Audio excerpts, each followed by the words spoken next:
Hello and welcome to Goat Any Last Words, a podcast for Air Cadets. That's Sergeant White. And that's CI me.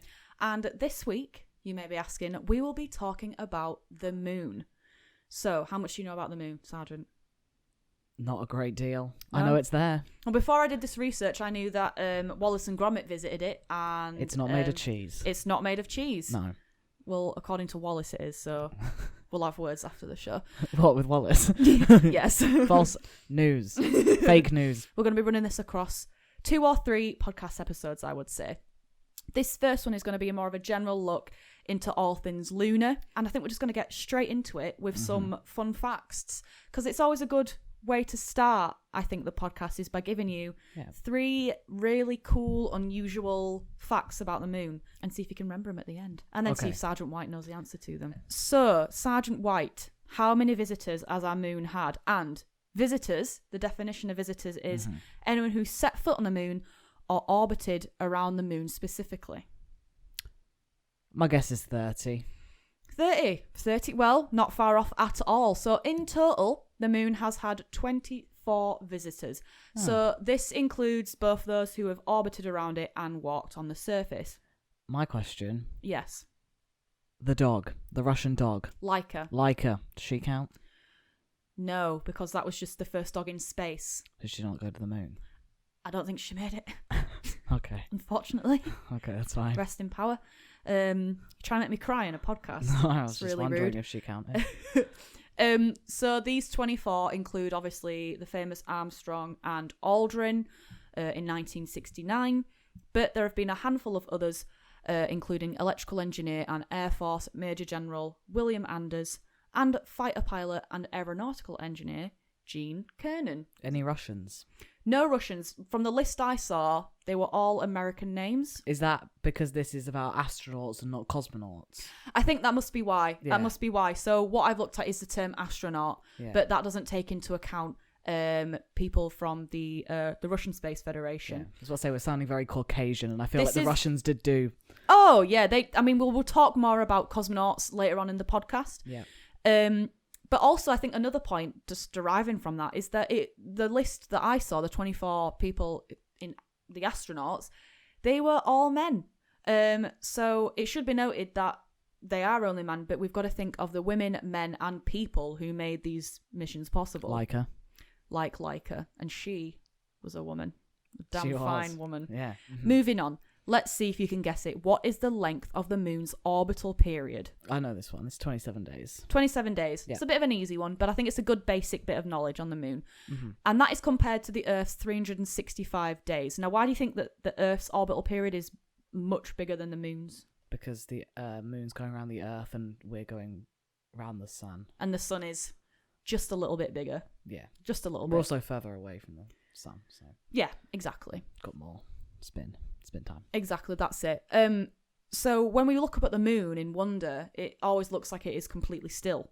Mm-hmm. And that is called a synchronous rotation. We'll talk more about that later on in the podcast. Last fact before we get into the content, that is out of this world, I must say. Can you guess, or do you know, the moon's diameter? So all the way through. So my guess was 4,000 meters. Wasn't it? Kilometers. 4,000 kilometers. That was your guess, and that is a good guess. So it is 3,840 kilometers. Yeah. A good way to compare their sizes is if you imagine that the Earth is the size of a 20p that's been filled out into a circle, so that kind of width, and the moon would be as big as a baked bean. It's a good way to... I feel like a 20p and a baked bean. Maybe I'm just eating big baked beans. I think you might be. I feel like they're not that dissimilar. What about a nickel and a coffee bean? I don't know what the size of nickel is. That's why I changed it to a 20p. But that's the closest description to Earth comparisons. The moon is 1.2%. I would have thought it was about a 50p to a p. Like a pea. I'm just reading the research. I know. That's how I imagined Plus, it. I liked to think of a 20p and a baked bean circling around it. It's kind of a weird magic to that. Anyway, right. Now, all of the cadets listening, to go any last words, and to you, Sergeant White, try and retain this information all the way through. Like, try and keep listening, because at the end I'm going to be giving you 5 trivia questions about the content covered. So you need to get those synapses firing to get all 5 right. So, are we ready to begin? The moon. We've talked about the moon briefly before, but it is the Earth's only natural satellite and is much larger than any man-made object launched into space. Moon's the Death Star. Well, now you've put me to shame, Sergeant White. Correct. Moons orbit planets and some larger asteroids. Even though the moon lights up a night sky, it doesn't generate any light on its own, and it just shines because its surface reflects light from the sun. We'll talk about that further on in the just rock in the podcast, but it's just Shiny a big chunk of rock. Even before the use of spacecrafts, it was known that our moon has no substantial atmosphere, and in the present day, following visits by space probes, it has been found that the moon also has no large-scale magnetic field. If we go all the way back to 1610, so the early 17th century, Galileo looked further into the solar system and identified 4 of the largest moons of Jupiter. And it is thanks to modern telescopes and spacecraft missions that we know of more than 200 moons in our solar system. So at current time, there are over 200 recorded moons, and more are being discovered. And how many planets do we have? Like, what's the moon to planet ratio? That I'm not too sure of, but I do know that Saturn has 62 moons, and how many Jupiter, moons did you say? 200 moons. 200 moons. And we've got 8 planets. Yes, and we have 1. Saturn has 62. So call it 7. Jupiter has 79. So about like. So Saturn and Jupiter own the majority of the moons in the solar system, and the rest are kind of divvied up. So I think we're probably. But Mercury and Venus have no moons. They have no moons. Mercury and Venus don't have any moons at all. Interesting. So it's a bit of an uneven balance, but over 200 recorded moons. And Jupiter and Saturn also have some of the largest moons. I suppose they are also the largest planets. So, for instance, I was looking through all the names of the different moons. Yeah. And Jupiter's moon, Ganymede, has a diameter that is 1.51 times larger than the Earth's moon, making it bigger than the planet Mercury. Saturn's largest moon is Titan, which is believed to be the only moon in our solar system that has a substantial atmosphere. So it is the only place outside of Earth known to have rivers, lakes, and oceans of water on its surface. So many smaller moons are not round, but they are actually irregularly shaped, and this is because they are not large enough pulled into a spherical shape by their own gravity. So like egg-shaped. They could be any different shapes, but not entirely spherical. So one thing that I really liked when I was doing my research about moons in the solar system are their names. So, Sergeant, do you know the names of any moons within our solar system? That one that was on Saturn, Go on. Gala. And Sergeant White does not know any names Galice. of any moons. Nope. They Aphrodite. all have... No. Venus. That is a planet. Atropolis. No. Okay. So there are over 200 moons. Some of them have strange names. Some of them have very cool names. So just a list of some of the names that I really liked was Callisto, Europa, Oberon, which is, I think Star Wars used that term, the planet Oberon. Miranda, that's the name of a moon. Sycorax, which is also the name of a Doctor Who alien for you diehard fans out there. Phobos, Hippocamp, and the list goes on, really. Hippocampus. I think that's the sort of Latin term or an old age term to mean any functions of the brain, the facilities of the brain. Very cool names. I really like them. That was more of a general sort of summary, but now we're going to talk about the lunar cycle, which is one of the key elements on the bronze space syllabus, and it's just really interesting to know more about. So the lunar cycle. So obviously, Sergeant White did state that it's a 27-day orbit. So the moon is lit from various angles, and this angle depends on how much of the moon we can see and how much light is reflected to Earth. And that is called the lunar cycle. So the lunar cycle lasts... Do you know how long the lunar cycle lasts? 27 days. 29 days. It's slightly longer than the moon's orbit. Okay. So this begins with a new moon, where no light is reflected off of its surface. Fresh out the packet. So we'd look into the sky and we wouldn't be able to see it. Maybe a glimpse of the outline of the moon. We would not be able to see the moon. Is that the toenail bit? Or That is is just, it's pre-toenail? hardly anything. Right. So a new moon is, But a wafer. where is the new moon? Yeah. Tisn't there. So we'll keep going on. The moon gradually appears to get larger and larger until a full round moon is seen in the sky. And then after that process, it reverts right back. So it begins as nothing, crescent, crescent, bigger, bigger, half, over half, full moon, and then back down in reverse order. And then it gets smaller again until it's back to a new moon, and that process just repeats. Mm-hmm. So there are 8 main phases in a lunar cycle, which are produced by the alignment of the moon and sun in the sky. So we're going to go through each one by one, beginning with the new moon, as we mentioned before. Now, all these different phases have cool sounding weird names, which I like. Number 1 is new moon. Unfortunately, the names of the phases don't all match up with Twilight films. It's really sad. But the lunar cycle begins and ends with a new moon, and this occurs when sunlight reflects off the moon's far side, or the side of the moon which we can't see. I think Pink Floyd said the dark side of the moon. Yeah. So this occurs when the sunlight reflects off the moon's far side, and that means that the moon's unilluminated side is facing the Earth, so the moon is not visible. That's weird to think that there's like a side of the moon that the sun is looking at that's lit up, but we can't see. But we can't see it, and it's I wonder full if of there little- are planets that are further back than us that can see our dark side of the moon.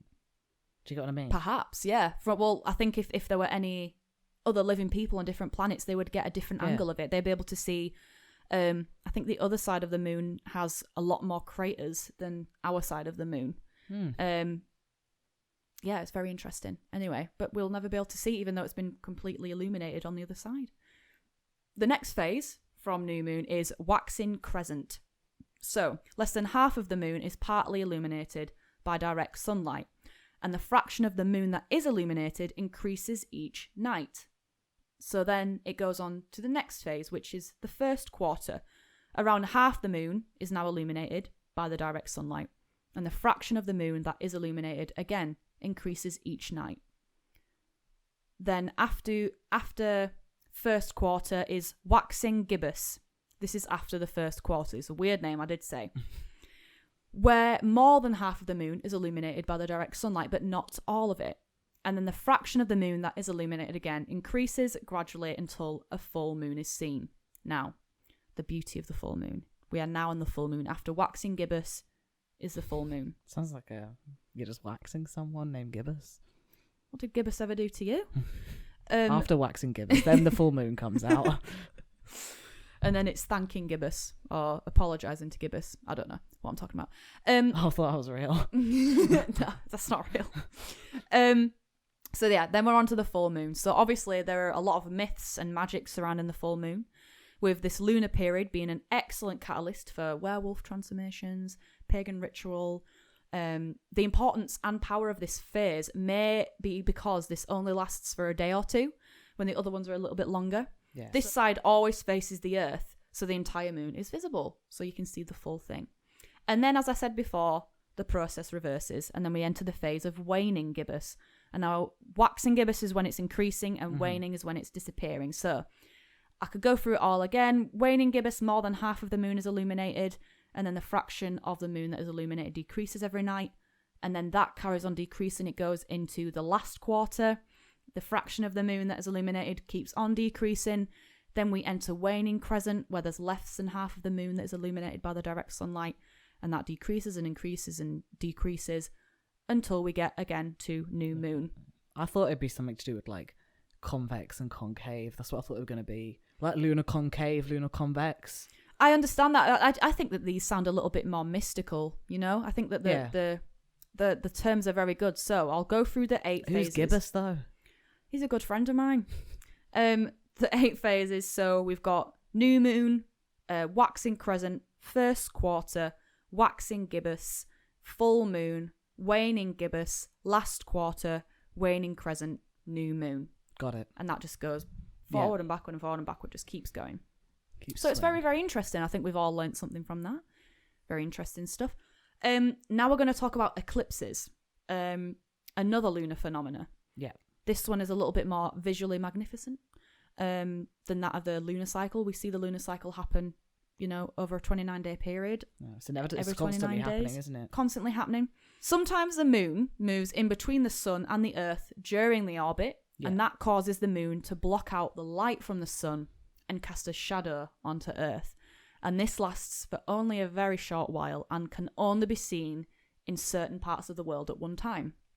Have you seen an eclipse before? Yes, I have. I can't remember which one it was, but I had to wear special sunglasses to look at it. Yeah, because you shouldn't look at the sun. Yeah. But it was very... Everyone... I remember I was at... I was standing over a bridge near Victoria Hall, which is accommodation in the centre of Newcastle. And me and my friend both had sunglasses on, and we were looking up at the sky, and we could just see lots of different small groups of people all standing still in the middle of the city centre, just looking up at the sky. It was quite magical. I'm not trying to be stupid here. I didn't actually think it happened in England.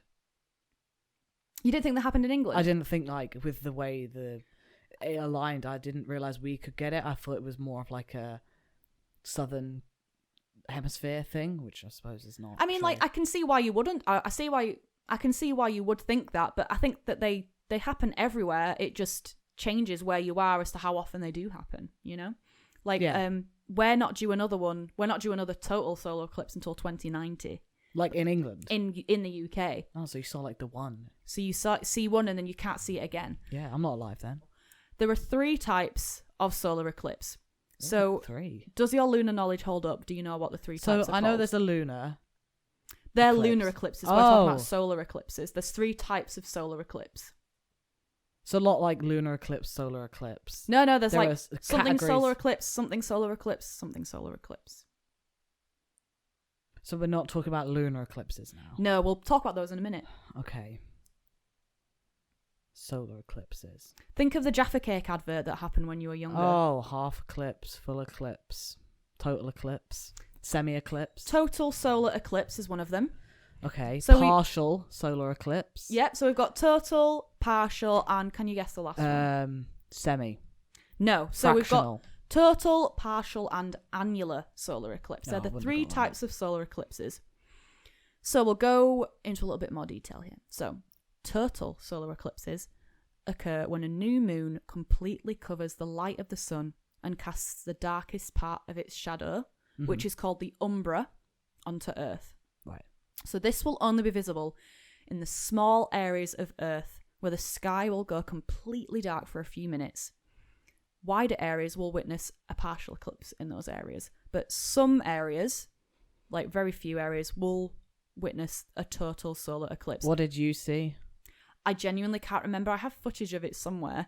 I think it might have been a partial eclipse. Yeah. A partial solar eclipse, because it did go dark. But I would have to... Dark like a cloud or like dark like... I don't know. I need to jog my memory on it. Right. I've got footage of it somewhere. It was from years ago. But it was really quite magical. So as I did say, like, the UK's last total solar eclipse was in 1999, and we aren't due another one until 2090. So I definitely didn't see a total solar eclipse. I'm not saying unless you were... Well, you were alive. I was 4. Yeah, but you were alive. I was at university when I saw this. Oh, no, but I mean, like, you probably did experience it. You just probably can't remember it. I probably experienced being at a party where other people were looking at it. I don't know. Who knows? Okay. Next, on to the partial solar eclipse. So this occurs when the Earth, Sun, and Moon are not completely lined up.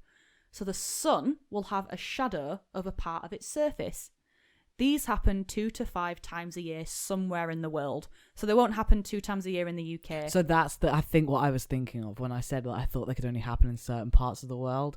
I think that's what I was thinking of, where they only happen at certain parts. So the times that it can happen in a year can vary. Every single year, it might happen 5 times one year. It might happen once one year. It might happen 6 times one year. There's no knowing really, because can they predict it because of the speed? I think because of the movements and the I think they can predict it, but maybe not absolutely. Like, no, you don't know exactly where. They probably will be able to. I mean, the scientists can do anything, can't they? But yeah, so that's a partial one. And then finally, we have an annular solar eclipse. So they occur when the moon is farthest from the Earth. So because the moon appears smaller from the ground, it only covers the centre of the sun. So there's like basically a black dot in the sun. Like a donut. And it leaves a ring around the shadow of the moon. Oh, is that when it all goes red? So that's when there is basically think of the eye of Sauron without the eye. It's when you see a red ring Yeah. with the the moon in the middle. Yeah. So we're going to go to lunar eclipses now, Right. which you were talking about. So during their orbits, the Earth will sometimes move between the moon and the sun and block the sunlight to the moon. So whereas with solar eclipses, the moon moves between the sun and the Earth, lunar eclipses, the Earth moves between the moon and the sun. The Earth moves between the moon and the sun. So the Earth is the filling of a sandwich, and the moon and the sun is the bread. Oh, so like moon's out back. Yeah. Right. Is that when it goes orange? Yes, it is. There we So this is called a lunar eclipse, when the Earth moves between the moon and the sun and blocks the sunlight to the moon.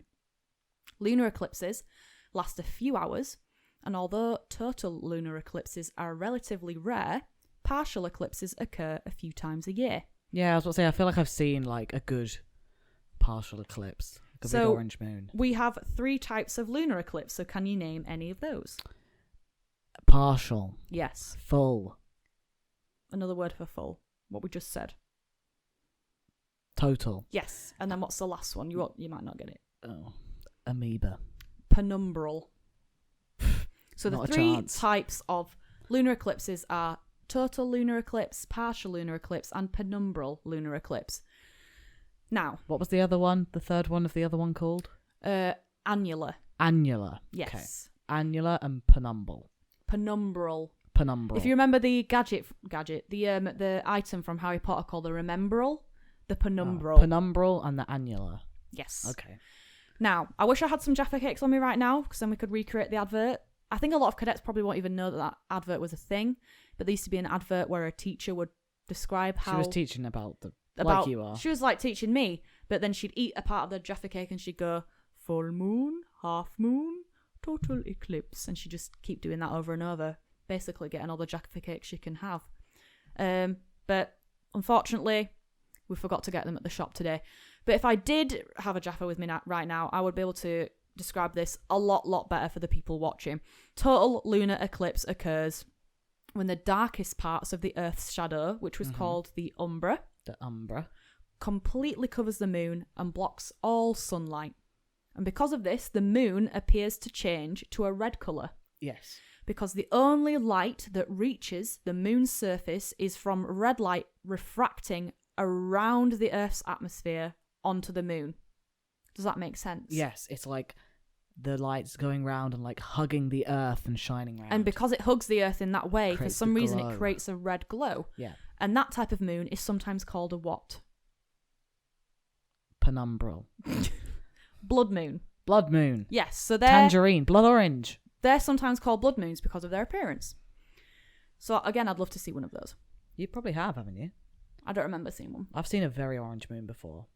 I've seen a very, very big moon. Oh, I've seen a very orange moon too, like a full-on Satsuma. Anyway, on to the partial lunar eclipse. Now, this occurs when the Earth moves between the sun and the moon, but not in a straight line. Only the part of the darkest part of the Earth's shadow. Do you remember what the darkest part of the Earth's shadow was called? Amoeba. Umbral. Umbra. Umbra. The umbrella. Shade umbrella. Got it. So that only the darkest parts of the Earth's shadow covers the moon. Mm-hmm. So that's what a partial lunar eclipse is. And a penumbral one occurs when the moon is in the outer shadow of the Earth. Now, they are hard to spot, as the Earth's outer shadow, that outer shadow is called the penumbral, is much fainter than its inner darkest shadow. Okay. Yeah. So the darkest part of the Earth's shadow is called the... Umbra. Umbrella? Umbrella. An umbra. Umbra, yeah. Umbra. And then the outer, lighter, fainter part of the Earth's shadow is the... Penumbral. Yes, that's right. Nice one. So those are lunar eclipses. Wow. Fascinating. Okay, so we're going to go straight on to moons and tides and how our moon floating above us there, how it affects the Earth in general, but more specifically how it affects our water and our waves and our tides. I didn't realise that it affected it so much, in all honesty, before I did this research. So this is fascinating stuff, really.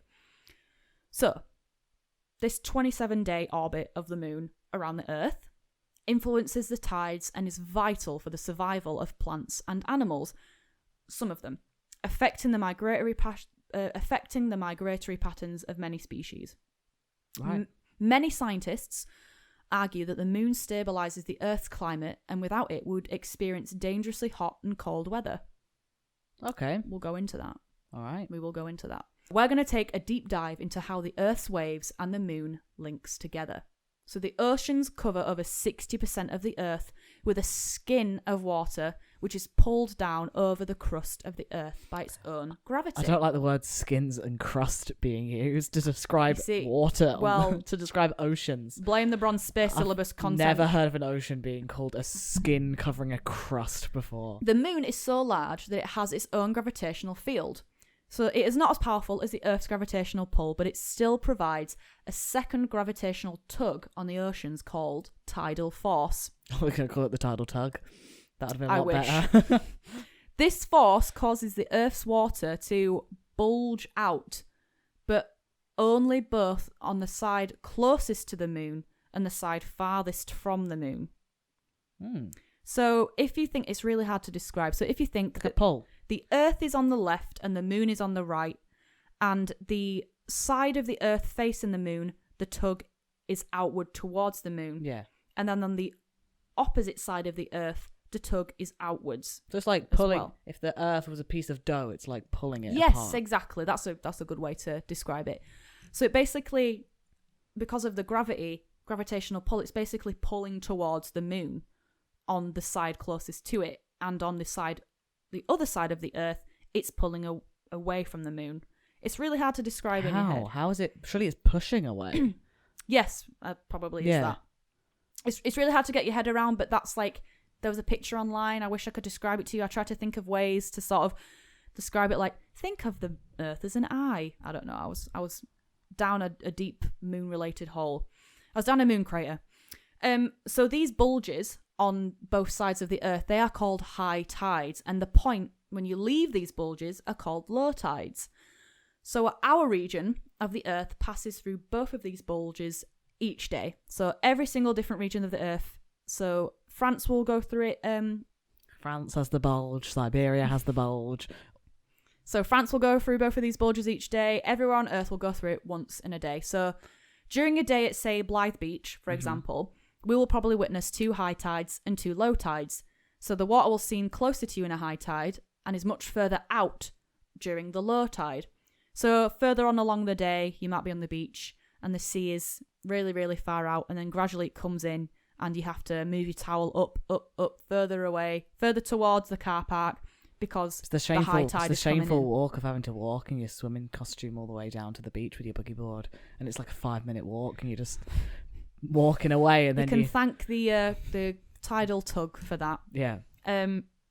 So yeah, some areas don't follow this pattern because of local conditions like the shape of the coastline, and they may only have 1 high tide and low tide each day, but the general overarching rule is there are 2 high tides and 2 low tides in any given area.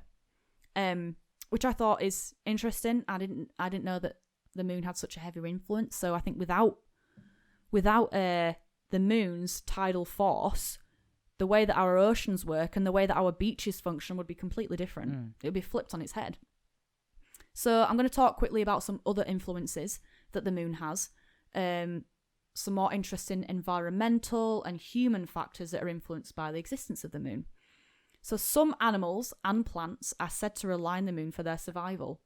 The mass spawning of the Great Barrier Reef is triggered each year between October and December, always straight after a full moon.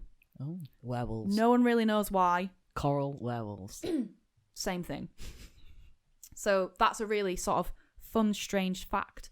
Another quick bit of a fact there is a flowerless Mediterranean plant called a joint pine, which produces sticky droplets to help stick its pollen onto passing insects. But only under the light of the bright moon do these droplets become visible and sparkle brightly, thus attracting insects. I wonder why the moon. Like, the moon isn't the brightest thing in the sky, the sun is.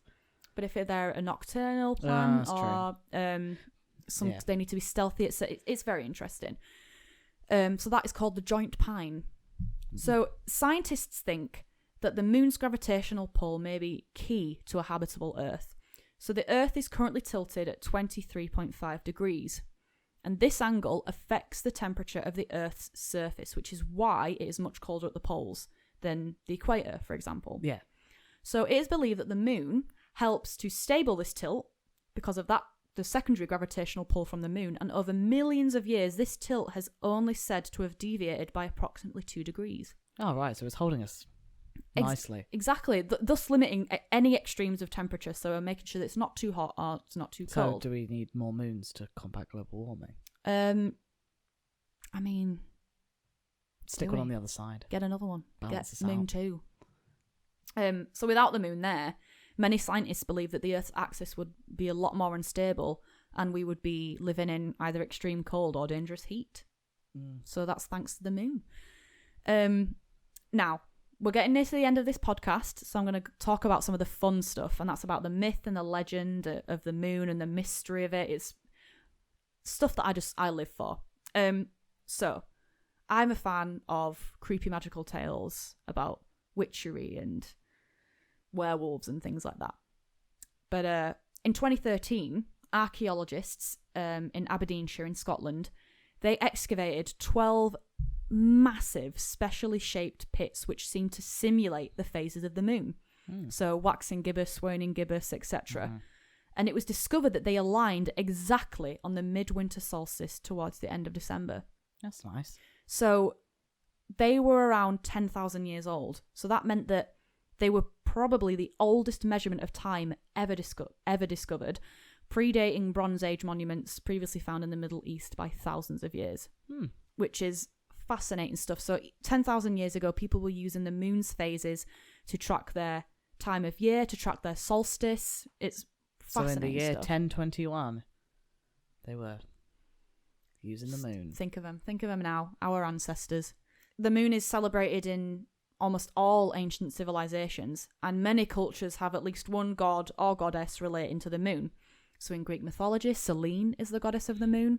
She is often depicted having a crescent-shaped headdress and is described as riding a chariot across the heavens. And the Roman equivalent is the goddess Luna, who also has a crescent-shaped headdress and a chariot. And we also sometimes refer to the moon as Luna, sort of a poetic reference for the moon. So she did so well that she got the whole moon named after her, the Lunar Cycle. That's her cycle. That's hers. But Wow. Luna without the R. Oh, Luna, Lunar. not lunar. Okay. But yeah, these are people that you revere. These are people that were worshipped. In Europe, during the Middle Ages, it was also widely believed that the moon influenced the way people behaved. Although the belief in these lunar gods sort of waned and eventually sort of dissipated, the word lunatic, which now has its own ableist stigma attached to it, but that word was derived from the Roman goddess Luna, and most scientists and scholars at the time, and into the 19th century, thought that many neurological and psychiatric diseases were caused or exacerbated by the changing phases of the moon. Obviously, we probably now know that to be complete and utter nonsense, but there is a lot of power and a lot of history behind that term, and it all refers back to the moon. Now, I was talking about werewolves and vampires, and, obviously they're works of fiction, unfortunately. Many in the Middle Ages were convinced that they were real, and they emerged during full moons. Even today, there is a belief that a full moon and the lunar phases influence things like the number of traffic accidents, injuries, admissions to hospitals, Spooky. murders, suicides, menstruation. However, the majority of scientific studies seem to indicate that this is not true. Okay. I think it's just because of the historical superstition associated with the moon. Do you want to know a fun thing about superstition? Yes, please. So, on the unit that I work on, we do not have a bed space 13. And they don't have a seat 13 on planes, do they? And we don't have a ward 12. So I work on ward. Oh no, we have a ward 12. We don't have a ward 13. So I work on ward 12. Ward next to us is ward 14. There's no ward 13. And our beds go 10, 11, 12, 14. No really? 13. So that's and a lot of superstition. buildings don't have 13th floors. So there you go. It's strange how much superstition and myth can affect our day-to-day life, and a lot of that, I think, influenced by the moon, because when you look up at it is a thing of wonder, and it is a thing of myth, and you look at it and think someone has walked on the surface of that. Yeah, well, it's not a myth. We know it's it there. happened. But yeah, brilliant. Well, there we are. There's the moon. And now we're at the end of the episode. I'm going to introduce my 5 trivia questions. Okay. So I think I'm going to do it now. From the end of each episode, we're going to have 5 trivia questions. Okay. And I'll read them out, and then I'll go through the answers if I can remember them. But yes. So, recap questions. Number 1, how long is the lunar cycle? 29 days. Correct. What was the name of the 17th century astronomer who discovered Jupiter's 4 largest moons by looking through a telescope? Was he the one that began with G? Yes. I throw my telescope in the air sometimes, saying "Ayo." Galileo. Yes, well done. Okay. What is the name of the darkest and innermost part of a shadow? That would be the... Rihanna's classic hit. Yeah, the Umbra. The Umbra. Yes, the Umbra. The Umbra. Brilliant stuff. What happens in a high tide? The tide is high and I'm rolling on. I'm going to be your number 1. Okay, Glee. The tide is up. Yes, so it's up the that's beach. when that part of the world was passed through the high tide. So it's passed through the bulge. So because of the gravitational pull of the moon, that means that the sea is moved up, so closer towards the car park. Yeah, if you will. Yeah, less beach. Less beach, more water. And can you remember what happens in an annular solar eclipse? That's a bit of a hard one. An annular solar eclipse. Not lunar, solar. Oh, solar eclipse. Is that where we have the red moon? Blood moon. That's lunar. That's lunar. Solar. This is the one when the moon is smaller than the sun. Oh, okay. Donut. Yes. Yeah. Thin red donut. Red donut. Well, there we go. I hope that you guys got that right at home. And that's me with the moon, the general episode on the moon. Well, thank you very much. Thank you very much. No, thank you, Sergeant. Thank you to everyone listening at home. Please do follow us on Spotify. We release a new episode every single week. Next week's podcast, we'll be continuing our work on the moon, but we will be talking about lunar studies. So we'll be discussing the Apollo missions to the moon, the experiments done on the moon, and just basically studying the moon as a scientific specimen. Sounds interesting. It's really, really interesting. I will also be playing a bit of audio footage next week, which I think is a go any last words first. Yeah. Isn't it? Yeah, we've never had anyone talking but us before. Yeah, you've had to listen to our voices. Now you can listen to an astronaut talk about a hammer and a feather. That is all I'm going to say. But thank you so much for listening. Make sure you subscribe to us on YouTube and follow us on Spotify, and we will see you next week. See you later. Bye. Thank you for listening to Got Any Last Words, a weekly podcast for Air Cadets, released every Friday. Got Any Last Words was written, produced, and presented by Sergeant White and CI Me of 361 Cadets Squadron. Sound effects by Motion Array. Podcast theme is Grow by KV.